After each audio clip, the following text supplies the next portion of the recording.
শুরু করছে বাংলা বলছে। পহেলগাঁওয়ে নারকীয় সন্ত্রাসবাদী হামলার পর 10 দিন অতিক্রান্ত। 30 ঘন্টা কাটতে না কাটতেই আমরা দেখেছি কূটনৈতিকভাবে পাকিস্তানকে চাপে ফেলেছে ভারত এবং কূটনীতির যে পঞ্চবান সেই পঞ্চবানে বেশ কোণঠাসা পাকিস্তান। কিন্তু আমরা উরির পর সার্জিক্যাল স্ট্রাইক বা পুলওয়ামার পর বালাকোট স্ট্রাইক নিয়ে যে পরিমাণ চর্চা দেখেছি, যে পরিমাণ প্রচার দেখেছি, আস্কিং রেট নরেন্দ্র মোদী, অমিত শাহ, রাজনাথ সিংরা তারা বেশ খানিকটা উঁচুতে টার্গেট বেঁধে ফেলেছেন। যে কারণে এই মুহূর্তে দাঁড়িয়ে কাশ্মীর থেকে কন্যাকুমারিকা একটাই প্রশ্ন, প্রত্যাঘাত কবে, জবাব কবে? কিন্তু যদি একটু গ্রাউন্ড রিয়েলিটিটা দেখার চেষ্টা করা হয়, সত্যি কি সার্জিক্যাল স্ট্রাইক বা বালাকোট এয়ার স্ট্রাইককে এক ধাপ পিছনে ফেলে অর্থাৎ ছাপিয়ে গিয়ে কোনো প্রত্যাঘাত এই মুহূর্তে এতটা সহজ? অনেকেই যুদ্ধ করছেন, কিন্তু সত্যি কি এই দুই প্রতিবেশী যারা দুজনেই দুদেশই, যেখানে পরমাণু শক্তিধর রাষ্ট্র, সেখানে যুদ্ধের মতো সিদ্ধান্ত সেটা এত সহজে নেওয়া যায়? আন্তর্জাতিক মহলে এই মুহূর্তে ভারত এবং পাকিস্তানের মধ্যে যে এসকালেশন হয়েছে তার দিকে খুব ক্লোজলি নজর রাখছে। আমেরিকার তরফ থেকেও বার্তা দেওয়া হচ্ছে, কারণ খুব স্বাভাবিকভাবেই এই মুহূর্তে দাঁড়িয়ে প্রত্যাঘাতের পথ কি, এটা সবচেয়ে গুরুত্বপূর্ণ প্রশ্ন হয়ে দাঁড়াচ্ছে।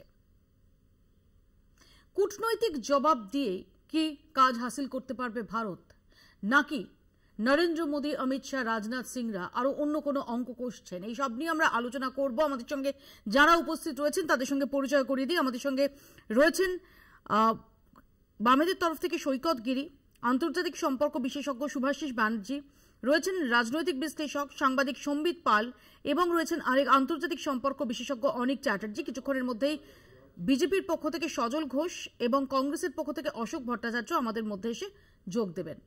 আমরা শুরুতে চোখ রাখবো প্রতিবেদনে।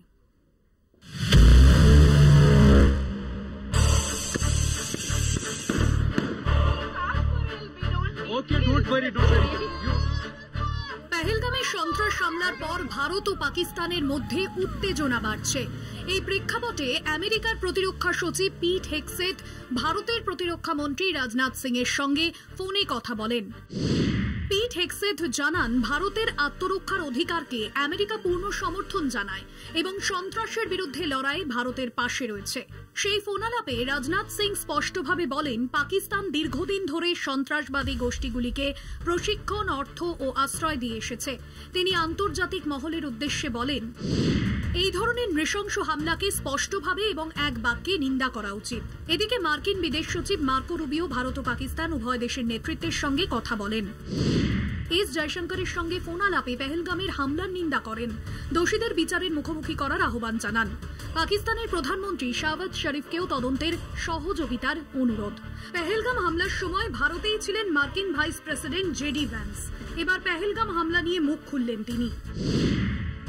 কার্যত এই হামলার পিছনে পাকিস্তানের ভূমিকা রয়েছে।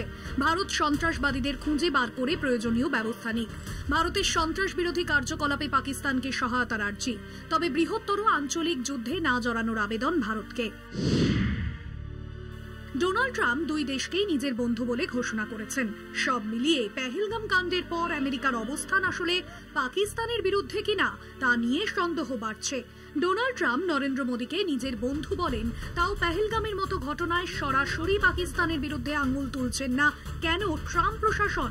কদিন আগেই পাকিস্তানের প্রতিরক্ষা মন্ত্রী খাজা আসিফ বলেছেন, আমেরিকা ও পশ্চিমের কথা মতোই সন্ত্রাসবাদের মতো ঘৃণ্য কাজ 30 বছর ধরে করে আসছে আমেরিকা। সেই মন্তব্য নিয়েও কোনো পদক্ষেপ পাকিস্তানের বিরুদ্ধে নিচ্ছে না কেন আমেরিকা? এখন এই যুদ্ধ পরিস্থিতিতে ভারত আরব সাগরে নৌ মহড়া শুরু করেছে। ভারতীয় নৌসেনা গুজরাট উপকূলে মিসাইল পরীক্ষা চালাচ্ছে। পাশাপাশি নিয়ন্ত্রণ রেখাতে বিনা প্ররোচনায় গুলি চালিয়ে যাচ্ছে পাক সেনা। সংযত কিন্তু উপযুক্ত জবাব দিচ্ছে ভারতীয় সেনাও। প্রধানমন্ত্রী নরেন্দ্র মোদী, প্রতিরক্ষা মন্ত্রী, জাতীয় নিরাপত্তা উপদেষ্টা, সেনা প্রধান এবং 3 বাহিনীর প্রধানদের সঙ্গে বৈঠক করে সেনাবাহিনীকে সম্পূর্ণ অপারেশনাল স্বাধীনতা দিয়েছেন এবং ভারতের পাল্টা পদক্ষেপ কি হবে তা সেনাবাহিনী ঠিক করবে। সন্ত্রাসবাদ নিয়ে আন্তর্জাতিক মঞ্চে আবারও কোণঠাসা পাকিস্তান, কিন্তু বিশ্বের গণতন্ত্রের কাণ্ডারি আমেরিকা, যারা বিভিন্ন দেশে বিভিন্ন সময় শান্তি প্রতিষ্ঠার উদ্দেশ্যে শান্তি বাহিনী পাঠিয়েছে, তাদের এই পরিস্থিতিতে মধ্যপন্থী অবস্থান নেওয়া এবং সরাসরি পাকিস্তানের বিরুদ্ধে কোনো পদক্ষেপ না নেওয়া ঠিক কোন কূটনৈতিক অবস্থানকে সামনে আনে? এই পরিস্থিতিতে আমেরিকার উপর পাকিস্তানের বিরুদ্ধে পদক্ষেপ নেওয়ার জন্য কিভাবে কূটনৈতিক চাপ বাড়ায় ভারত, সেদিকেই নজর দেশবাসীর। কলকাতা টিভি। ইতিমধ্যে সজল ঘোষ আমাদের সঙ্গে এসে যোগ দিয়েছেন, অশোক ভট্টাচার্য যোগ দিয়েছেন। আমি সজলদার কাছেই যাব। সজলদা, শুধুমাত্র কি কূটনৈতিকভাবে প্রত্যাঘাত, যে কূটনৈতিক পঞ্চবাণ সেটাই, নাকি আরো যোগ্য প্রত্যাঘাতের যে আশ্বাস দিচ্ছেন প্রধানমন্ত্রী সেই পথে এগোবে? কিন্তু সেই পথটা কি সুগম? ইতিমধ্যেই আমেরিকার তরফ থেকে যে বার্তা দুই দেশকে দেওয়া হচ্ছে, আন্তর্জাতিক দুনিয়া খুব ক্লোজলি নজর রেখে দিয়েছেন এই দুই দেশের এই এসকালেশনের উপর। চিরকালই নজর রেখেছিল, আজও নজর রাখবে তো স্বাভাবিকভাবে। এত বড় একটা মার্কেট, প্রায় 150 কোটি মানুষ, সারা পৃথিবীর 1/3 পপুলেশন আমার দেশেই আছে, তো সেই মার্কেট কেউ অগ্রাহ্য করতে পারবে না, এটাও সহজ কথা মাথায় রাখতে হবে। আর মুশকিল হচ্ছে ওই পাড়ার কেলুদা আর বুলুদা বা কার্তিক ব্যানার্জি আর ওই ছিল ওর আরেক দাদার নাম, যদি পায়ে মারপিট হতো, সেরকম মারপিট তো নয়। এটা আপনাকে সময় দিতে হবে। আপনি দেখুন, আমেরিকার আফগানিস্তানের মতন একটা ছোট রাষ্ট্রকে আক্রমণ করতেও অনেক বড় আঘাত এনেছিল। আমেরিকার মান সম্ভ্রম সবকিছুর উপরে। That is not the twin tower, Pentagon মানে হচ্ছে আমেরিকার হার্ট। সেখানে তারা আঘাত হানার পরেও 1 মাস সময় লেগেছিল। এই যে ইন্দিরা গান্ধী 71 সালে যে যুদ্ধ হয়েছিল, যার ফলে বাংলাদেশের সৃষ্টি হয়েছিল, সেটাও ইন্দিরা গান্ধী যখন চেয়েছিলেন তখন থেকে বেশ কয়েক মাস সময় লেগেছিল। তো আপনার তো সব ইতিহাসই জানা আছে, তাহলে আপনাকে বুঝতে হবে যে কূটনৈতিক দৌত্য সেরে নিতে হবে এই ধরনের যুদ্ধ শুরু হওয়ার আগে। এটাও বলি পাশাপাশি যে আজ যদি শুধু কূটনীতির মধ্যে দিয়ে ধরুন পাকিস্তানের প্রেসিডেন্ট মার্জনা চাইলেন, কান ধরলেন, তাহলেও কিন্তু ভারতবাসী সন্তুষ্ট হবে না। ভারতবাসীকে সন্তুষ্ট রাখার দায়ও কিন্তু প্রধানমন্ত্রীর ওপরে বর্তায়। অতএব এখানে একটা, যতক্ষণ না পর্যন্ত আমাদের রক্তের যে আগুন জ্বলছে, এটা আমি বিশ্বাস করি আপনারও জ্বলছে, যারা উল্টো দিকে পাশে বিপক্ষে সবার জ্বলছে, সেই আগুন যতক্ষণ না শান্ত হবে, সেই ক্ষোভ যতক্ষণ না শান্ত হবে, ততক্ষণ কিন্তু এটাও বিশ্বাস করি যে গতবার যে ধরনের স্ট্রাইক হয়েছে তাতে কিছু কিছু রাজনৈতিক দল তারা বলেছে যে ভিডিও দেখাও, ফুটেজ দেখাও, তারা নিশ্চয়ই এই ধরনের কাজ করবেন না। এবং আমার বিশ্বাস পুরো দেশ এক্ষেত্রে একজোট হয়ে থাকবে। মাঝে মাঝেই মানে মিটিংয়ের ভেতরে এক কথা বলবেন, মিটিং থেকে বেরিয়ে ফেসবুক, টুইটারে বা এক্স হ্যান্ডেলে গিয়ে আরেক কথা বলবেন, সে ধরনের জিনিসগুলোও বাঞ্ছনীয় নয়। কারণ এটা এখন সবকিছুই গ্লোবাল। এই যে আমি আপনার এখানে বলছি, এটা কিন্তু গ্লোবালি মানুষ দেখতে পায়। তো আমার এখানে অশোকদার কাছে প্রশ্ন। অশোকদা, যখন আমরা দেখেছিলাম যে 26/11 ঘটনা আমাদের গোটা দেশকে, আমাদের গোটা মানে জাতিকে একদম নাড়িয়ে দিয়েছিল, সেই সময় দাঁড়িয়ে তার পরবর্তীকালে যে সমস্ত পদক্ষেপগুলো সে সময় UPA 1 তাদের তরফ থেকে নেওয়া হয়, তা কয়েক মাসের মধ্যেই লোকসভা ভোট ছিল, UPA 2 তাদের পক্ষ থেকে নেওয়া হয়, যার মধ্যে কূটনৈতিক কিছু ইনিশিয়েটিভই নেওয়া হয়েছিল। আমরা দেখতাম যে ডসির বিনিময় করা হচ্ছে, কখনো হাফিজ সঈদ, কখনো তাহাবুর রানা, তাদের নিয়ে কিছু দাবি দাওয়া, সেগুলো কূটনৈতিকভাবে পেশ করা হচ্ছে। সেই সময় দাঁড়িয়ে আমরা সার্জিক্যাল স্ট্রাইক বা বালাকোট এয়ার স্ট্রাইকের মতো ঘটনা দেখিনি, এবং সেই সময় দাঁড়িয়ে সেই জন্য তদানীন্তন যারা বিরোধী বিজেপি, তারা রীতিমতো মনমোহন সিং সরকারকে আক্রমণ করতে কোনো শব্দ বাদ রাখেননি। তো পরবর্তীকালে আমরা দেখেছি যে সার্জিক্যাল স্ট্রাইক বা বালাকোট এয়ার স্ট্রাইক, এগুলো আমাদের যে বিশেষ করে সার্জিক্যাল স্ট্রাইক আমাদের ডিকশনারিতে চলে এসেছে প্রবলভাবে। এই অবস্থায় দাঁড়িয়ে প্রত্যাঘাতের আশ্বাস দিচ্ছেন প্রধানমন্ত্রী, সেই পথটা কি সহজ? দেখুন, প্রথম কথাটা হচ্ছে যে আমরা খুব সর্বতোভাবে বলেছি, সমস্ত বিরোধী দল বলেছেন সর্বদলীয় বৈঠকে, যে আমরা সরকারের পাশে রয়েছি, যে কোনো ধরনের অ্যাকশন সরকার নেবেন তাতে আমাদের পূর্ণ সমর্থন আছে। এ নিয়ে তো কোনো রকম দ্বিমতের কোনো কিছুর ব্যাপার নেই, থাকা উচিতও নয় এবং স্বাভাবিকভাবে নেই। তো এখানে প্রশ্নটা হচ্ছে যে আপনি সার্জিক্যাল স্ট্রাইকের কথা বলেন, সার্জিক্যাল স্ট্রাইক দন্তের সদে আর একটা নামও শুরু হয়ে যায়, তার নাম সত্যপাল মালিক। এই সত্যপাল মালিকও ডিকশনারিতে চলে এসেছে। সত্যপাল মালিক সেই সময়কার তদানীন্তন জম্মু কাশ্মীরের রাজ্যপাল, তিনি যা যা অভিযোগ তুলেছিলেন, 300 কেজি RDX কোথা থেকে আসলো ইত্যাদি ইত্যাদি, কিংবা সার্জিক্যাল স্ট্রাইকের প্রসঙ্গও তিনি বলেছিলেন। তা সবটাই সামনে এসেছে, আমরা সেসব কিছুকে আমরা দূরে ঠেলে রেখেছি। আমরা দূরে ঠেলে রেখে শুধু বলতে চাইছি যে ওই কুসুম কুমারী দাসী বোধহয় লিখেছিলেন, আমাদের দেশে কবে সেই ছেলে হবে, কথায় না বড় হয় কাজে বড় হবে। বাতেলা অনেক হয়েছে, ডায়লগ অনেক হয়েছে। পিকে সাউ এই বাংলার বাসিন্দা, হুগলির রিসরার বিএসএফ এর জওয়ান, তাকে একটু ফিরিয়ে আনা হোক। ভুল করে সীমান্ত পেরিয়ে চলে গেছেন।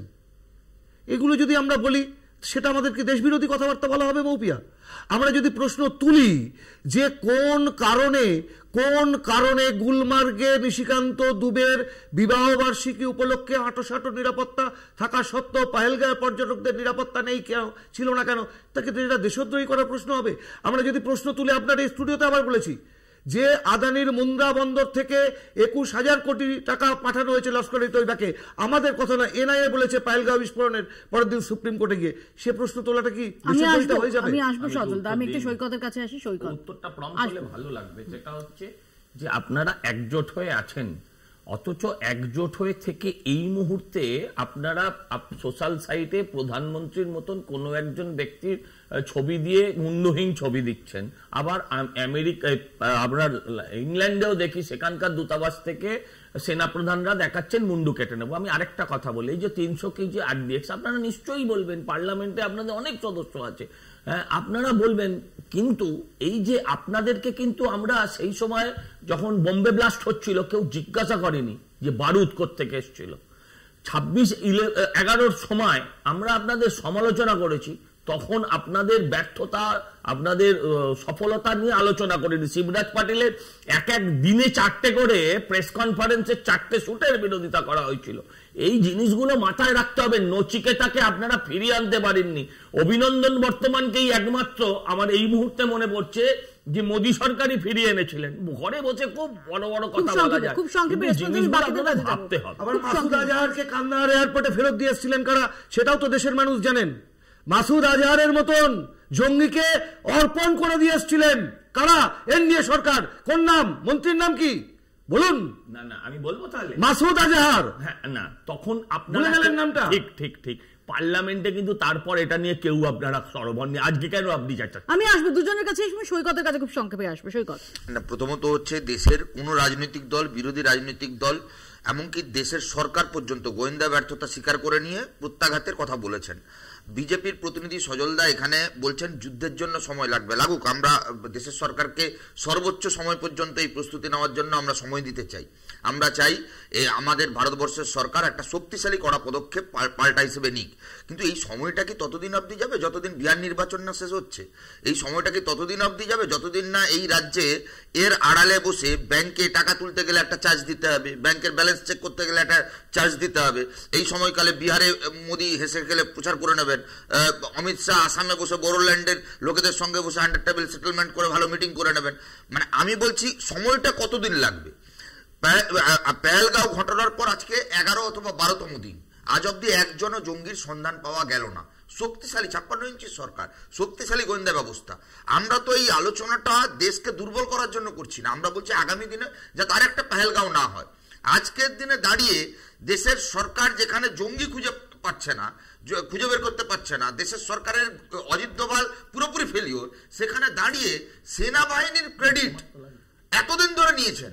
3 বছর যদি কাশ্মীর শান্ত থাকে, সেনাবাহিনী সহ এই সরকারের ক্রেডিট, আমি এক লাইন শুধু শেষ করি, এই সরকারের তো ক্রেডিট ছিল, তাহলে আজকের এই ডিসক্রেডিটের দায়ও আপনাকে নিতে হবে। আমি আসবো, চাপানো হচ্ছে আমাদের আপনি সর্বদল মিটিং এ যেতে পেরেছিলেন? না, ছিল এটা খুশির খবর যে আপনারা পার্লামেন্টে শূন্য হওয়া সত্ত্বেও আপনাদের সর্বদল সিপিআই আছে, সিপিআই আছে, সিপিআই আছে, আমরা পয়েন্টে আলোচনা করি প্লিজ। আমরা যেটা নিয়ে আলোচনা করছি প্লিজ, আমি সবাইকে বলছি, না সৈকত সজলদা দুজনকেই বলছি যে এখানে দাঁড়িয়ে না কে শূন্য কে মহাশূন্য এটা নিয়ে আমরা আলোচনা করছি না। Saikat please, I am not here to indulge in this kind of discussion. আমরা আলোচনা করছি দেশের মাটিতে একটা ভয়ঙ্কর সন্ত্রাসবাদী হামলা হয়ে গেছে, যেখানে আমরা আমাদের 26 জন সহজ নাগরিককে হারিয়েছি। শূন্য মহাশূন্য আলোচনার অনেক সময় আছে, প্লিজ। না প্লিজ প্লিজ, নো সজলদা, আপনিও যে কথা দিয়ে শুরু শুরু করলেন যে গোটা দেশের মানুষ এই মুহূর্তে ফুঁসছে, প্লিজ এই সময় এটাকে প্লিজ লঘু করবেন না, প্লিজ লঘু করবেন। এখানে সিপিআই এর কটা আসন, সিপিএম এর কটা আসন, এখানে ইম্যাটেরিয়াল, এখানে ইম্যাটেরিয়াল। আপনি এটা মাথায় রেখে আমরা আলোচনা করছি ভারত পাকিস্তান, আমরা আলোচনা করছি ভারত পাকিস্তানের মধ্যে। আপনার বলে আপনি শুধু চেঁচাবেন এটা কিন্তু হবে না। আপনিও এটা মাথায় নিয়ে চলবেন যাতে কোথাও লঘু না হয়ে যায়।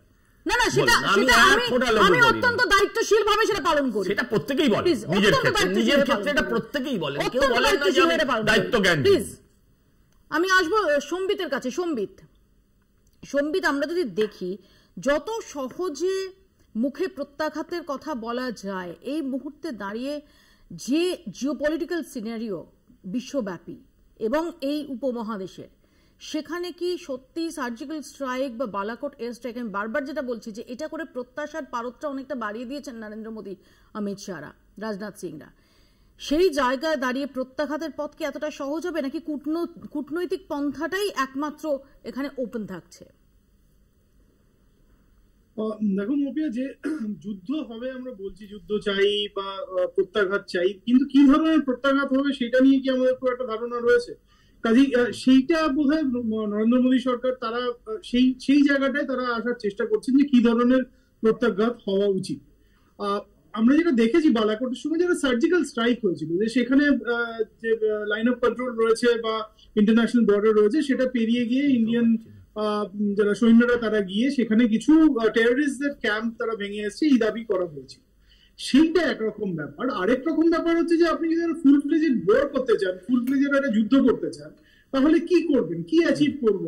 আমরা পুরো পাকিস্তানটাকে দখল করে নেবো, নাকি যে অংশটা, যে কাশ্মীরের যে অংশটা পাকিস্তানের দখলে আছে সেইটাকে আমরা দখল করে নিয়ে চলে আসবো, নাকি আমরা শুধু সেখানে জঙ্গি ঘাঁটি যেগুলো রয়েছে সেইগুলোকে ধ্বংস করে চলে আসবো? তো এইটাকে ভাবতে হবে এবং একটা যুদ্ধ করব, কিন্তু যুদ্ধের ফলাফলটা কি হবে, কি আমরা করতে চাই সেইটা দেখা খুব জরুরি। কারণ এইটা একটা জঙ্গি আনা হয়েছে, সেইখানে পাকিস্তানের মদত রয়েছে বলে অভিযোগ করা হয়েছে ভারতের পক্ষ থেকে, এবং একটা যুদ্ধ করে ফেলবো বললেই যুদ্ধ করা শুরু করে দিলাম, সেই রকম ভাবে কিন্তু আজকালকার কূটনীতি বা আজকালকার যে যুদ্ধ যেরকম ভাবে হয়, তাতে সেরকম একটা পদক্ষেপ চট করে নিয়ে ফেলা নরেন্দ্র মোদী সরকারের পক্ষেও সম্ভব নয়। এবং এটা বোঝাই যাচ্ছে যে আমেরিকা তারা মধ্যস্থতা করছে, তারা ডিএসকেলেট করার চেষ্টা করছে এই টেনশনটাকে, এবং তারাও হয়তো চায় না যে একটা যুদ্ধ হোক। এবং আমার মনে হয় যে ভারতের পক্ষেও একটা যুদ্ধকে এফোর্ড করা এই সময়ে খুব একটা। আমি আসবো সম্বিত তোমার কাছে, আমি অনেক বাবুর কাছে এখানেই আসবো। যে অনেক বাবু, আমরা দেখেছি যে সময় সন্ত্রাসবাদী হামলাটা হয় সেই সময় মার্কিন ভাইস প্রেসিডেন্ট জেডি ভান্স তিনি ভারত সফরে, এবং আমরা তারপর থেকে ডোনাল্ড ট্রাম্প থেকে শুরু করে জেডি ভান্স থেকে শুরু করে মার্কিন যুক্তরাষ্ট্রের যে অবস্থান দেখেছি এখনো পর্যন্ত, ডেফিনেটলি তারা দ্ব্যর্থহীন ভাষায় এই টেরোরিজম তার নিন্দা করেছেন। এটা যে টেরোরিজম হয়েছে, আমরা এমনকি খুব ইন্টারেস্টিংলি আমরা দেখেছি যে নিউ ইয়র্ক টাইমসে যে রিপোর্ট লেখা হয়েছিল সেখানে মিলিটেন্টস লেখা হয়েছিল, সেটা ইউএস যে আমেরিকান যে স্টেট ডিপার্টমেন্ট, তার যে ফরেন অ্যাফেয়ার্স সংক্রান্ত স্ট্যান্ডিং কমিটি, তারা সেটা বলেন, যারা কেটে দিয়ে তারা সেটাকে যে সরকারি এক্স হ্যান্ডেল, সেই এক্স হ্যান্ডেল থেকে তারা বলেন যে টেরর অ্যাটাক। কিন্তু এই মুহূর্তে দাঁড়িয়ে এসকালেশন যে পথে যাচ্ছে, সরাসরি ভারতকে পাশে থাকার বার্তা সেটা কি আমেরিকা দিচ্ছে, নাকি আসলে ভারত এবং পাকিস্তান উভয়ের সঙ্গে এই মুহূর্তে একই রকম জায়গা ওপেন করতে চাইছে? দেখুন, আমেরিকার একটা পলিসি দীর্ঘদিন ধরেই আছে, সেটা হচ্ছে নন প্রলিফারেশন। সেটা কখনো দুর্বল হয়, কখনো শক্তিশালী হয়। সেটা ক্লিনটনের সময় খুব শক্তিশালী হয়ে উঠেছিল, বুশের সময়, ক্লিনটনের আগে খুব শক্তিশালী হয়ে উঠেছিল, তারপরে হয়তো কিছুটা দুর্বল হয়েছে। কিন্তু এই নন প্রলিফারেশন অফ নিউক্লিয়ার ওয়েপন্স, এটা কিন্তু আমেরিকার একটা গৃহীত পলিসি, যে আমরা বিশেষ করে পারমাণবিক যুদ্ধের আমরা প্রসার চাই না। এবার ভারত এবং পাকিস্তান দুটো দেশই পারমাণবিক শক্তিধর দেশ। এরকম অবস্থায় তাদের মধ্যে যদি সরাসরি কোনো যুদ্ধ হয়, তাহলে সেখানে যে পারমাণবিক অস্ত্র ব্যবহার হবে না তার কোনো গ্যারেন্টি নেই। ইতিমধ্যেই পাকিস্তানের নেতৃত্বের কেউ কেউ সেই হুমকিও দিয়ে রেখেছে যে আমরা পারমাণবিক অস্ত্র ব্যবহার করব। সেটা হয়তো ডেটারেন্স হিসেবে সেই হুমকিটা এসেছে, কিন্তু বলা যায় না খুব ডেসপারেশনে কোনো নেতা বা কোনো নেতৃত্ব তারা কিন্তু পারমাণবিক অস্ত্র ব্যবহার করে ফেলতে পারে। এইটা কিন্তু আমেরিকান প্রশাসনে যখন যারাই থাকেন, এখন ট্রাম্প আছেন, ভান্স আছেন, তাদের কাছে কিন্তু এটা মাথা ব্যথার কারণ। কেননা তখন আমেরিকান প্রশাসনের নন প্রলিফারেশন নীতি নিয়ে সেই দেশে আবার বিরাট সমালোচনা হবে, ব্যঙ্গ করা হবে। ফলে তারা চায় না দুটো পারমাণবিক শক্তিধর দেশের মধ্যে এমন কোনো যুদ্ধ বা এমন কোনো সংঘর্ষ যেখানে পারমাণবিক অস্ত্র ব্যবহারের ন্যূনতম সুযোগ আছে। আমি আসবো এই প্রসঙ্গে আলোচনা, আমি সুভাষের কাছে আসবো। ছোট্ট একটা বিরতি আমাকে তার আগে নিতে হবে, বিরতির পর ফিরছি, দেখতে থাকুন বাংলা বলছে। বিভিন্ন জঙ্গি গোষ্ঠীকে আর্থিক মদত দেয় ইসলামাবাদ, এই অভিযোগ আজকের নয়। শুধু ভারত নয়, সারা বিশ্বের একাধিক জঙ্গি হামলার পিছনে পাকিস্তানের যোগ। বিশেষজ্ঞদের মতে সব ক্ষেত্রেই জঙ্গিদের প্রশিক্ষণ, আর্থিক সহায়তা বা আশ্রয়ের যোগসূত্র রয়েছে পাকিস্তানের সঙ্গে। পেহেলগাঁও হামলাতেও পাক যোগ স্পষ্ট। গোটা বিশ্বে জঙ্গি নেটওয়ার্কে পাকিস্তানের ভূমিকা তুলে ধরাই এখন ভারতের কূটনৈতিক লক্ষ্য। পেহেলগামের সাম্প্রতিক জঙ্গি হামলার পর পাকিস্তানের সন্ত্রাসে মদত দানের অভিযোগ ফের সামনে এসেছে। এবার সরাসরি স্বীকারোক্তি এলো পাকিস্তানের প্রতিরক্ষা মন্ত্রী খোয়াজা আসিফের কাছ থেকে। তিনি কার্যত মেনে নিয়েছেন পাকিস্তান সন্ত্রাসবাদে মদত দিয়ে এসেছে। ভারতের দীর্ঘদিনের অভিযোগ এবার পাক মন্ত্রীর বক্তব্যে আরও জোরালো প্রমাণ গেল বলে মনে করছে কেন্দ্রীয় সরকার। শুধু ভারত নয়, সারা বিশ্বের একাধিক জঙ্গি হামলার পেছনে পাকিস্তানের যোগ রয়েছে। 2011 সালে অ্যাবোটাবাদে আল কায়দা প্রধান ওসামা বিন লাদেনের লুকিয়ে থাকা, 2008 সালের মুম্বাই হামলা, 2011 সালে কাবুলে ভারতীয় মার্কিন দূতাবাসে হামলা, 2024 সালে মস্কোর কনসার্ট হলে হামলা, 2005 সালে লন্ডনের ধারাবাহিক বিস্ফোরণ। সব ক্ষেত্রেই জঙ্গিদের প্রশিক্ষণ, আর্থিক সহায়তা বা আশ্রয়ের যোগসূত্র রয়েছে পাকিস্তানের সঙ্গে। বিশেষজ্ঞদের মতে বহু কুখ্যাত জঙ্গি নেতা পাকিস্তানে বছরের পর বছর নির্বিঘ্নে থেকেছে। পাকিস্তানের সরকার আর সেনার প্রত্যক্ষ মদতে তারা শান্তিতে পাকিস্তানে আশ্রয় পেয়েছে। ওসামা বিন লাদেন অ্যাবোটাবাদে সেনা নিয়ন্ত্রিত এলাকায় লুকিয়েছিলেন। হাফিজ সঈদ 26/11 মুম্বাই হামলার চোখে এখনো পাকিস্তানে মুক্তভাবে ঘোরাফেরা করেন। জাকিউর রহমান লখবি লস্করি তৈবার সামরিক কমান্ডার, একাধিকবার ধরা পড়লেও বারবার ছাড়া পেয়েছেন। মাসুদ আজহার জৈশে মোহাম্মদের প্রতিষ্ঠাতা, ভারতীয় গোয়েন্দাদের মোস্ট ওয়ান্টেড তালিকায় রয়ে গিয়েছেন। সিরাজ উদ্দিন হাক্কানি নেটওয়ার্কের নেতা, আফগানিস্তানে একাধিক হামলার জন্য কুখ্যাত। দাউদ ইব্রাহিম 1993 মুম্বাই বিস্ফোরণের মূল অভিযুক্ত, এখনও করাচিতে পাক সেনার আশ্রয়ে রয়েছেন বলে দাবি ভারতীয় গোয়েন্দাদের। এছাড়াও 2016 সালে বাংলাদেশের ঢাকায় হোলি আর্টিজান ক্যাফেতে হামলা চালানো জেএমবি জঙ্গিদেরও পাকিস্তানের আইএসআই এবং কূটনীতিক, আর্থিক ও প্রশিক্ষণ সহায়তা দিয়েছিল বলে তথ্য উঠে এসেছে। পাক সেনার একাংশ এবং অবসরপ্রাপ্ত সেনারাও লস্কর জৈশের মতো জঙ্গি গোষ্ঠীগুলিকে নিয়মিত প্রশিক্ষণ দিয়ে চলেছে। আত্মঘাতী হামলার জন্য আলাদা ক্যাম্প পরিচালনা করা হয় পাকিস্তানের মাটিতে। ভারতের দাবি ইসলামাবাদের প্রত্যক্ষ মদতেই জঙ্গি নেতারা তৈরি হচ্ছে এবং দক্ষিণ এশিয়ার বিভিন্ন অঞ্চলে সক্রিয় হয়ে উঠছে। পেহেলগাঁও হামলার পর ভারত স্পষ্ট করে দিয়েছে পাকিস্তান আর সন্ত্রাসে জড়িত থাকার অভিযোগ অস্বীকার করে পার পাবে না। গোটা বিশ্বে জঙ্গি নেটওয়ার্কে পাকিস্তানের ভূমিকা তুলে ধরাই এখন ভারতের কূটনৈতিক লক্ষ্য। কলকাতা টিভি। সুভাষিসের কাছে এখানেই প্রশ্ন যে সুভাষিস, এই পাকিস্তান যে শুধুমাত্র ভারতের সীমানাপার সন্ত্রাসে মদত দেয় এমনটাই তো নয়, যেটা আমরা প্রতিবেদনেও তুলে ধরলাম যে বিভিন্ন রাষ্ট্রের বুকে এই ক্ষত রয়েছে। যে ক্ষত যে সন্ত্রাসবাদীরা ঘটিয়েছে তাদের সঙ্গে কোনো না কোনোভাবে পাকিস্তানের লিঙ্ক রয়েছে। যেমন ওসামা বিন লাদেনের ক্ষেত্রে এটা স্পষ্ট, আবোটাবাদে সেখানে ঘাঁটি গেড়ে এসেছিল। কিন্তু তা সত্ত্বেও কেন পাকিস্তান সম্পর্কে আরো কঠোর অবস্থান আমেরিকা বা অন্য যে সমস্ত বড় শক্তি তাদের দেখা যাচ্ছে না? কেন পাকিস্তানকে রোগ স্টেট ঘোষণা করা হবে না? দেখো, অ্যাপারেন্টলি দেখতে গেলে হয়তো আমাদের সবাই মনে হয় যে পাকিস্তান একটা রোগ স্টেট, যেটা বাস্তবও। কিন্তু পাকিস্তান থেকে বহু লোকের পেটও চলে, এটাও বাস্তব। তার কারণ হচ্ছে যত নেটোর স্ক্র্যাপড আর্মস আছে সেটা লোকাবার আজকে জায়গা নেই। সেটা যেমন আফ্রিকায় বিক্রি হয়, ওটা পাকিস্তানে বিক্রি হয়। এই যে ট্রেনিং সেলগুলো চলে বিভিন্ন জায়গায় পাকিস্তানে, এই ট্রেনিং সেলগুলো যে আর্মস যে শেলসগুলো হয় সেগুলো নেটো এবং আমেরিকার প্রচুর কর্পোরেটসরা বিক্রি করে দিনের পর দিন। এগুলোর সিআইএ নিজস্ব রিপোর্ট আছে এর ব্যাপারে। তো আজকের ডেটে দাঁড়িয়ে এই ব্যালেন্স ডিপ্লোমেসি আমেরিকা খেলে কোনো লাভ নেই। যে আমেরিকা বলছে না শান্তি শান্তি খেলাটা, ওটা বিকজ ট্রাম্পের নিজের ইলেকশন ম্যানিফেস্টোতে ছিল যে ও পিস এস্টাবলিশ করবে ইন গ্লোবাল সেক্টর, তার জন্য আজকের ডেটে এই শান্তি শান্তি খেলাটা খেলছে। আফগানিস্তানে এত বছর ধরে আমেরিকা ওখানে গিয়ে জিলিপির দোকান চালাতো না, সুতরাং আমেরিকা ওখানেও যেটা করতো সেই জিনিসটা আমেরিকা খুব ভালো মতো জানে। আজকের ডেটে দাঁড়িয়ে পাকিস্তানের যে অবস্থানটা আছে ওটা কেউ কিছু করুক না করুক, ইন্ডিভিজুয়াল স্ট্যান্ডে ইন্ডিয়াকে সেটা বলতে হবে। কে কি বললো তাতে কিচ্ছু ভাবার দরকার নেই, তার একটাই কারণ, we share border with Pakistan. আমাদের প্রথম স্টেপটা নিতে হবে। আমেরিকা কি বললো, ইউকে কি বললো, রাশিয়া কি বললো, ফরগেট ইট।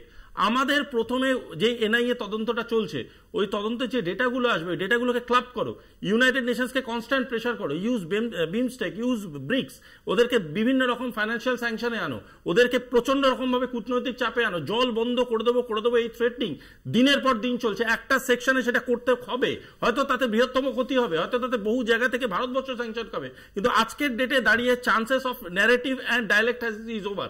বসে বসে গল্প গুজব করা, বসে বসে স্টেটমেন্টস দেওয়া, ফরগেট ইট। তো আমার এখানে সজলদার কাছে প্রশ্ন দিই, সজলদা, যেহেতু ডোনাল্ড ট্রাম্পের সঙ্গে প্রধানমন্ত্রী নরেন্দ্র মোদীর এরকম একটা সুসম্পর্ক, এরকম একটা বন্ধুত্ব, যে একটা হাগ ডিপ্লোম্যাসি আমরা দেখেছি, সেখানে দাঁড়িয়ে তো মার্কিন যুক্তরাষ্ট্রের আরো কঠোর পদক্ষেপ সেটা এক্সপেক্টেড ছিল, সরাসরি তার তরফ থেকে কোনো বার্তা, যেটা আমরা আগেও আলোচনা করলাম। এবং আপনি বলছেন ডিপ্লোম্যাসি, তারপর বলছেন বন্ধুত্ব। বন্ধুত্ব আর ডিপ্লোম্যাসি কখনো একসাথে হতে পারে না, এবং এক একটা দেশের সঙ্গে আরেকটা দেশের পৃথিবীতে কখনো বন্ধুত্ব হয়নি চিরকাল। যেটা হচ্ছে শুধু একটু বলে দিই, একটু সংযোজন করে দিই আপনার কথার পরিপ্রেক্ষিতেই, পৃথিবীর ইতিহাসে একাধিক নজির রয়েছে যেখানে, যে জন্য এই ট্র্যাক টু ডিপ্লোম্যাসি তার প্রচলনই এর থেকে।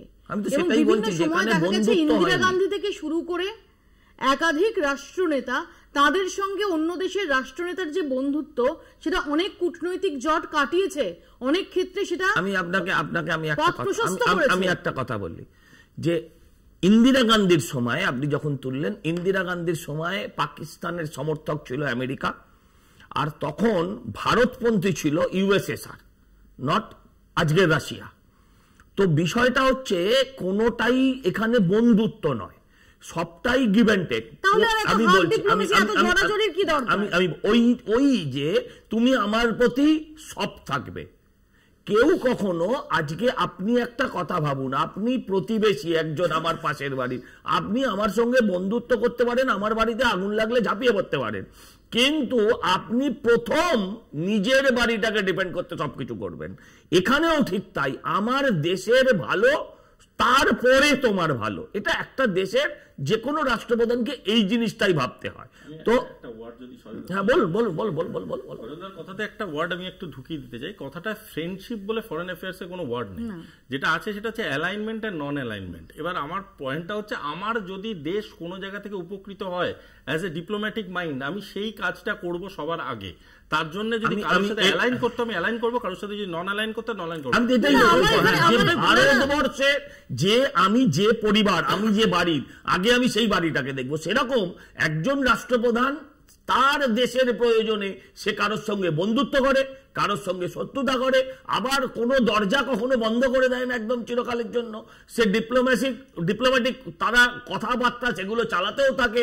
এইটাই যে এই মুহূর্তে কি ভারত একটা জায়গায় বলছে আমি এটা বন্ধ করব, বহু মানে পাকিস্তানিকে বলছে দেশে ফিরে যেতে, কিন্তু তার মানে কি এই যে অনেক নিত্য প্রয়োজনীয় জিনিস এখনো দেখা যাবে যেটা ভারতবর্ষ আজও পাঠাচ্ছে। এগুলো একটা জায়গায় লেভেল রেখে করতে হয়। এটা এমন নয় যে আজকে আপনার আমার পাড়ার পলিটিক্স নয়, দু পাড়ার গুন্ডাদের মারপিট নয়, যে পাড়ার ছেলে ও পাড়া দিয়ে যেতে পারবে না। বিষয়গুলোকে আমাদের বুঝতে হবে যে সমস্ত কিছু যাই হোক না কেন, আমাদের আজকে একটা জিনিস কি দেখুন, আমরা বিশেষজ্ঞ না, যুদ্ধ থেকে আমরা বহু বহু বহু দূরে, এখানে যারা বসে আছি তাদের বেশিরভাগই। আমি আমার মতে যেটা বুঝি, যে আমার দেশের মানুষের কাছে পাকিস্তানের থেকে বেশি পয়সা আছে। আমার দেশের মানুষ, এই 140 কোটির মানুষ কি দুটো যদি ওই আমেরিকান পানীয় খাওয়া বন্ধ করে দেয়, পান করা বন্ধ করে দেয়, তাহলে আমেরিকার অর্থনীতিতে তাদের চেঞ্জেস আসতে বাধ্য। অতএব এই জায়গাগুলো মাথায় রেখে আমার যেটা মনে হয়, কোনো অবস্থাতে তারা ভারতবর্ষকে ইগনোর করতে পারবে না। আমি এক লাইন বলিনি, পোখরানের পরে, পোখরানে একটা আমাদের নিউক্লিয়ার টেস্ট হয়েছিল, তারপরে আমার জায়গাটা মনে নেই, পাকিস্তানের পর একটা ওই ব্লাস্ট করিয়েছিল, দুটো দেশকেই ব্যান করেছিল আমেরিকা ফাইন্যান্সিয়ালি।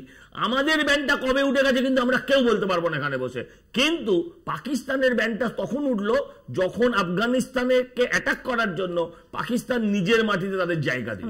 এই জায়গাটা মনে রাখতে হবে। একদম যে কথাটা দেবুদা বললো, মানে বলতে বলতে বলতে বলতে একটা সত্যি কথা বলে ফেলেছে, এবং এটা খুব স্বাভাবিক ব্যাপার যে ঠান্ডা যুদ্ধের অবসান তো অনেক কিছু, সোভিয়েতের পতন বিশ্ব রাজনীতির মানচিত্র বদলে দিয়েছে। মানে দেবুদা বিজেপি হয়েও যে এই কথাটা স্টুডিওতে বসে স্বীকার করলো, তার জন্য আন্তরিকভাবে ধন্যবাদ দেবুদা। একদম আপনি বলেছেন ইউএসএসআর ছিল ভারতবর্ষের পাশে, এটা একটা বড়, এইটাই তো কোল্ড ওয়ার নেই, আরে কোল্ড ওয়ার তো নেই, আরে এইটাই তো বলছি, দেবু ঘোষ মনে করে বিজেপি মনে করে, এই জন্য ধন্যবাদ। এবার যেটা বলতে চাইছি সেটা হচ্ছে নর্থ ব্লক ভার্সেস সাউথ ব্লকের এই যে লড়াই, এবং বারবার করে ভারতবর্ষ সাউথ ব্লকের নেতৃত্ব দিয়েছে, নর্থ ব্লকের কাছে মাথা নত করেনি, কিন্তু আজকে করতে বাধ্য হচ্ছে। এবং যদি মৌপিয়া এই কথাটা আন্তর্জাতিক ক্ষেত্রে বারে বারে আমরা কিন্তু বন্ধুহারা হচ্ছি, মানে দক্ষিণ পূর্ব এশিয়া তো বন্ধুহারা হয়ে গেছি, সারা বিশ্বের ইতিহাসে বন্ধুহারা হচ্ছি। বলতে দিন যে নেপাল দোকালামের ঘটনা পরে নেপাল পর্যন্ত আমাদের বিরুদ্ধে চলে গেছে, এটা স্বাভাবিক কথা। এইখানটায় দাঁড়িয়ে যদি আমি আমার সিদ্ধান্ত না নিতে পারি, ঠিক তো যুদ্ধ এটা হয় নাকি? এটা কি কোলে মার্কেট ভার্সেস শিয়ালদার লড়াই হচ্ছে নাকি? তা নয়, আমিও জানি দেবুদা, কিন্তু তাই যদি না হয় ঘুষকে মারেঙ্গে, আমি আপনি তো বলিনি, বলেছে মোদী অমিত শাহ দেশের মানুষের কাছে, তাহলে মেনে নিন ছেড়ে জুমলা, তাহলে মেনে নিন ছেড়ে রাজনৈতিক জুমলা। এইটাই হচ্ছে ট্র্যাজেডি অফ ইন্ডিয়া। আরে বলতে দিন, পাকিস্তানের নেই, আরে আপনার পাকিস্তানের নেই, এইটাই বলছি, এইটাই বলছি আজকে সুভাষিসের কাছে আমি একমত।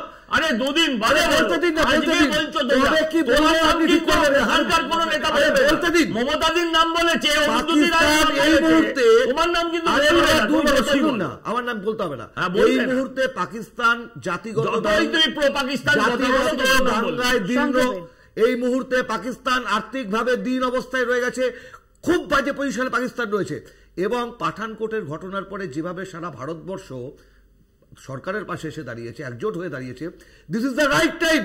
কিন্তু এই রাইট টাইমটা কতদিন অবধি লিঙ্গার করা হবে, that is a big question. তারা সম্বিতের কাছে এখানে প্রশ্ন আমরা দেখেছি যে এই যে আমি আগেই বলছিলাম যে আস্কিং রেটটা অনেক হাই করে ফেলেছে বিজেপি সরকার, এনডিএ সরকার, এবং সেখানে দাঁড়িয়ে এই যে পাক অকুপাইড কাশ্মীর দখলের একটা স্বপ্ন, সেই স্বপ্ন ফেরি করা আমরা দেখেছি যে জাস্ট কয়েকদিন আগেই তৃণমূল সাংসদ অভিষেক বন্দ্যোপাধ্যায় তিনি বলেছেন যে ইটস হাই টাইম, যে আর এই সার্জিক্যাল স্ট্রাইক বা এয়ার স্ট্রাইক এইসব কোনো টেম্পোরারি উত্তর বা প্রত্যাঘাত নয়, এবং পাক অকুপাইড কাশ্মীর, পিওকে পাক অধিকৃত কাশ্মীর, সেটা দখল করার সময় এসেছে।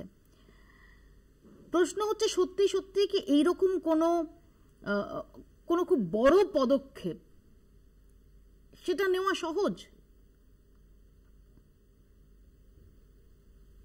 এতদিন ধরে সময় নিচ্ছেন, তিনি ইতিমধ্যেই দুটো cabinet committee on security meeting করে ফেলেছেন এই 7 দিনের মধ্যে। সেনা প্রধানদের সঙ্গে মিটিং করেছেন, সেখানে তাদেরকে ফ্রি হ্যান্ড দেওয়া রয়েছে যে তারা যে কোনো মুহূর্তে যে কোনো সিদ্ধান্ত নিতে পারে। গত 7 দিন ধরে, অন্তত 7-8 দিন ধরে কন্টিনিউয়াস লাইন অফ কন্ট্রোলে সিজফায়ার ভায়োলেশন করছে পাকিস্তান, যে তারা গোলা বারুদ ছুটছে ভারতের দিকে।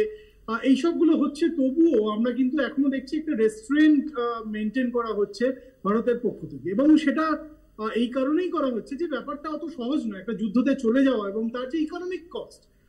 আমি একটু আগে একটা রিপোর্টে দেখছিলাম যে 1999 সালে কার্গিল যুদ্ধের সময় প্রতিদিন 27 কোটি টাকার মতো, 27,000 কোটি টাকার মতো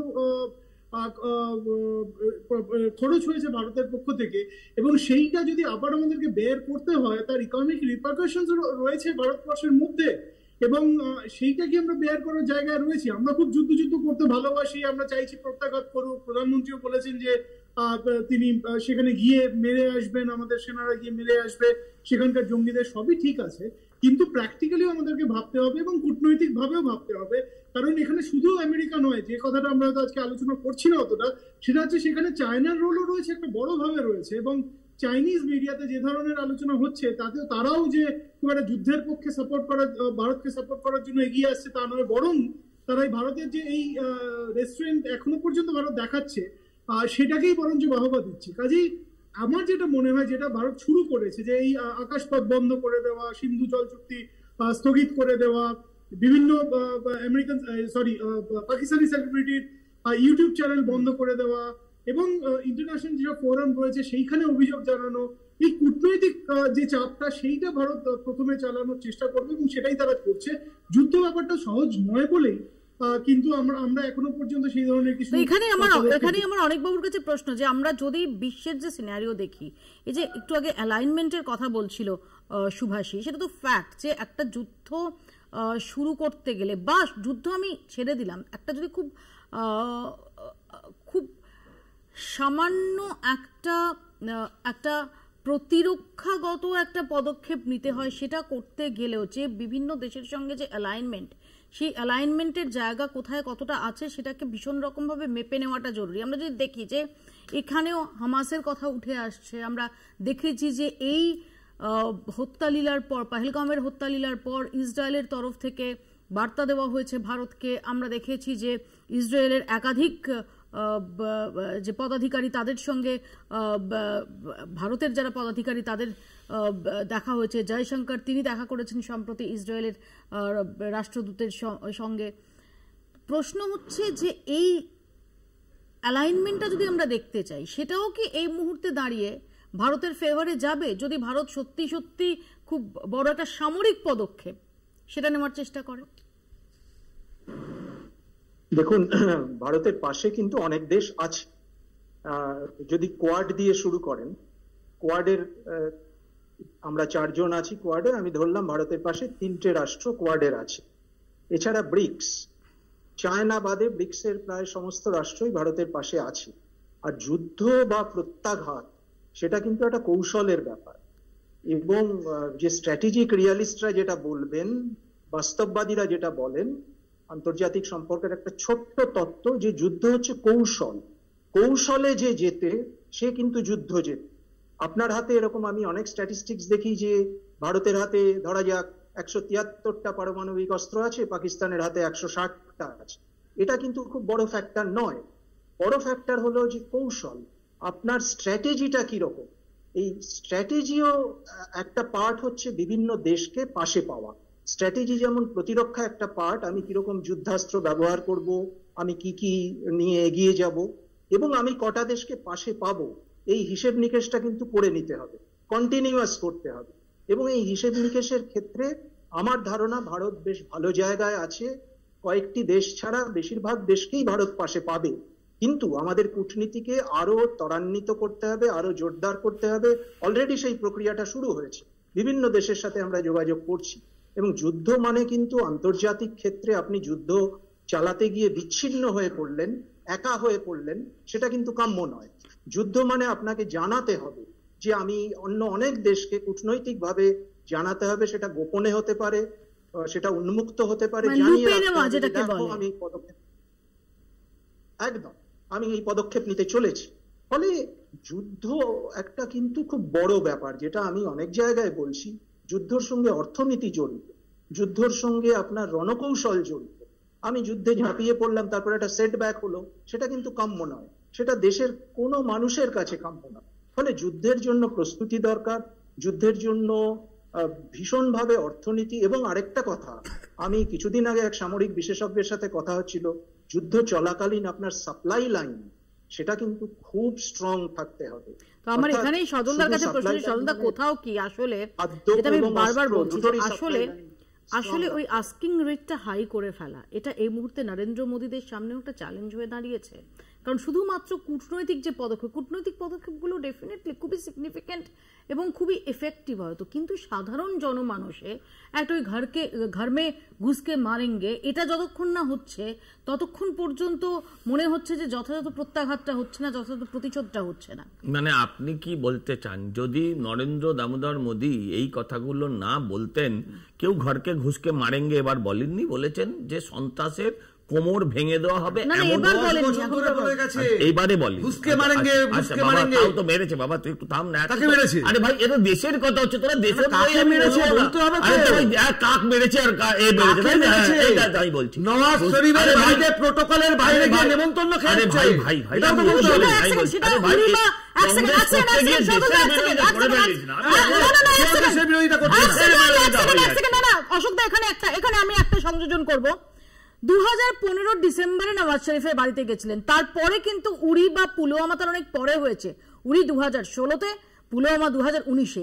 তারপর কিন্তু নওয়াজ শরীফের বাড়িতে দাওয়াত নিতে যাওয়ার কোনো ইনস্ট্যান্স নেই। আমি এখানে ফ্যাকচুয়ালি আপনাকে এটা কারেক্ট আমি করব। যেটা বলি, নিশ্চয়ই এটা হচ্ছে যে প্রতিবেশীকে তিনি চেয়েছিলেন তার কনফিডেন্সে আনার, যাতে প্রতিবেশী এই ধরনের অতীতে যা ঘটিয়েছেন সেটা না ঘটান, কিন্তু সেই দৌত্য ফেল হওয়ার জন্য সে কিন্তু আর হাত তুলে বসে থাকিনি।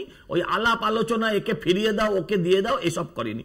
আমার যেটা বক্তব্য ছিল যে দেখুন, আপনারা এমন ভাবে বলছেন যে মোদিজি যদি না বলতেন যে আমি সন্ত্রাসের কোমর ভেঙে দেবো, এমন ভাবে হবে যাতে আর কেউ করতে পারবে না, ভাবতে পারবে না, এই শব্দগুলো যদি না বলতেন, তাহলে আমরা ভারতবাসীরা কি মনে করতাম? আমরা ভারতবাসীরা মনে করতাম না যে আমাদের এই হত্যার বদলা চাই। আপনি যদি বলেন যে এই বদলাটা শুধু এই কারণেই এক্সপেক্ট করছেন, মোদিজি বলেছেন বলে, তাহলে মোদিজির জনপ্রিয়তা নিয়ে, মোদিজির লোকপ্রিয়তা নিয়ে, মোদিজির কথায় বিশ্বাস নিয়ে আর কারোর খুব কোনো সংক্ষেপে সংশয় সৈকত, থাকা উচিত না। খুব সংক্ষেপে 30 সেকেন্ডে সৈকত, আমাকে শেষ করতে হবে। হ্যাঁ, তাহলে কি আর বলবো? তাহলে না বলো আর এর থেকে আর কি বলবো? বিজেপি সবাই যা বললো তারপর 30 সেকেন্ডে তো বলার মতন কিছু। প্রথম কথা, সবাই পেল কথা, এক সেকেন্ড বলতে দাও। পুলওয়ামা কাণ্ডের ঘটনার পর কোনো বিরোধী রাজনৈতিক দল অভিযোগ করার আগে প্রথম পুলওয়ামা কাণ্ডের তথ্য প্রমাণ যিনি চেয়েছিলেন তিনি কিন্তু শহীদ হয়ে যাওয়া জওয়ানের পরিবারের বাবা মা।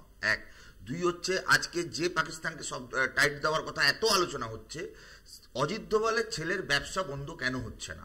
কেন করাচি এয়ারপোর্টের সঙ্গে আদানির, এবং ভুলে গেলে চলবে না, বাংলাদেশ কিংবা পাকিস্তান দুটো ক্ষেত্রে বিজেপি সীমান্তে গিয়ে এত লাফালাফি করে, কিন্তু আদানির 40% বাজার আদানি গোষ্ঠী পাকিস্তানের বাজার দখল করে বসে আছে।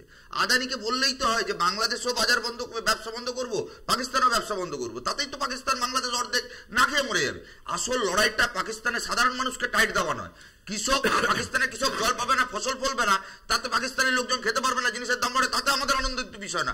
আমাদের লক্ষ্য আতঙ্কবাদ, জঙ্গিকে খতম করা, সেইটার জন্য কি কিন্তু পাকিস্তানকে যদি পথে আনতে হয়, ঠিকই কেউই চান না যে সাধারণ মানুষ তারা জল না পান, কিন্তু পাকিস্তান যখন তার মাটিতে নন স্টেট অ্যাক্টরদের মদত দিচ্ছে ভারত বিরোধী সন্ত্রাসে, তখন পাকিস্তান সরকারকে ট্র্যাকে আনার জন্য কিছু অপ্রিয় হলেও সে পদক্ষেপ নিতে হবে। সবার প্রথমে আদানি ব্যবসা বন্ধ করুন, সবার প্রথমে অজিত দোভালের ছেলে সম্বিত কিছু বলতে যে আমার পরামর্শদাতা সিকিউরিটি, তার ছেলে ব্যবসা করবে পাকিস্তানে। সম্বিত, শুধু একটা ছোট্ট তথ্য দিই যে পুলওয়ামা অ্যাটাকের পরে যে জঙ্গিয়ানা হয়েছিল, তারপরে 12 দিন সময় নিয়েছিল মোদী সরকার বালাকোট অ্যাটাক করতে। কাজেই এখনই বোধহয় ধৈর্য হারানো উচিত নয়, আর সময় হয়তো হাতে আছে কিছুদিন। একদম 10 সেকেন্ড আমাকে শেষ করতে হবে। একদম ছোট্ট করে একটা কথা বলছি, আমি একটা বলে দিন, বলুন।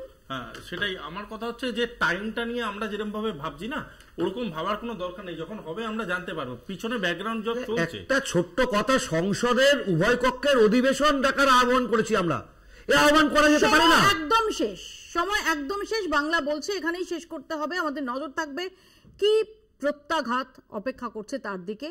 আপাতত শেষ করছি, দেখতে থাকুন কলকাতা টিভি।